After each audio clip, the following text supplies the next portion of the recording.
Hi hello నమస్తే, this is DSP. You are watching DSP Telugu media YouTube channel. Medaram ప్రపంచానికి పరిచయం అక్కర్లేని పదం. ఈ సంవత్సరం 2024 ఫిబ్రవరిలో జాతరకు సుమారు 1.5 మంది భక్తులు దేశం నలుమూలల నుండి వస్తారని ఒక అంచనా. ఎటు చూసినా జనగుడారాలే. జగమంత కుటుంబం మేడారం తల్లులది. తెలంగాణలోని ఉమ్మడి వరంగల్ జిల్లా, ప్రస్తుతం ములుగు జిల్లా తాడ్వాయి మండలంలో మేడారం ఉంది. 1996లో అప్పటి ఉమ్మడి ఆంధ్రప్రదేశ్ రాష్ట్రం మేడారం జాతరను రాష్ట్ర పండుగగా గుర్తించడం జరిగింది. అలాగే 2014లో తెలంగాణ రాష్ట్రం కూడా రాష్ట్ర పండుగగా గుర్తించడం జరిగింది. మేడారం జాతర కోయ గిరిజనులు, ఆదివాసీలు జరుపుకునే అతిపెద్ద పండగ.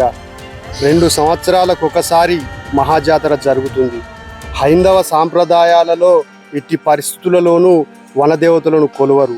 ఒక చెట్టు, చేమ, పుట్ట, రాయిలను ప్రకృతిలో మమేకమై ఆదివాసీ సాంప్రదాయాలలో మాత్రమే పూజించాలి.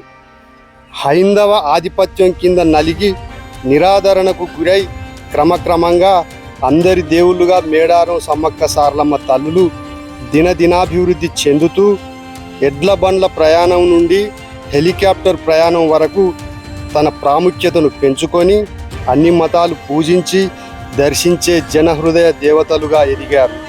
ఇది చరిత్ర జగమెరిగిన సత్యం. That is Medaram Sammakka Saralamma. గుడి లేని, గోపురం లేని మహాపుణ్యక్షేత్రం మేడారం. గద్దె, చెక్క ప్రతిమలే ఇక్కడ దేవుని ప్రతిరూపాలు. మేడారం దర్శనం 1000 జన్మల పాపహరణం.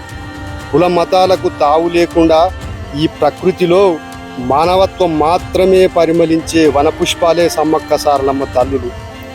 ఫ్రెండ్స్, ఇలాంటి వీడియోలు అయితే మరిన్ని నేను మీ ముందుకు తీసుకురావడానికి ప్రయత్నం చేస్తాను. నా ఛానల్ని మీరు సబ్స్క్రైబ్ చేసి, లైక్ చేసి, షేర్ చేసి, కామెంట్ చేయగలరు ఫ్రెండ్స్. Thank you.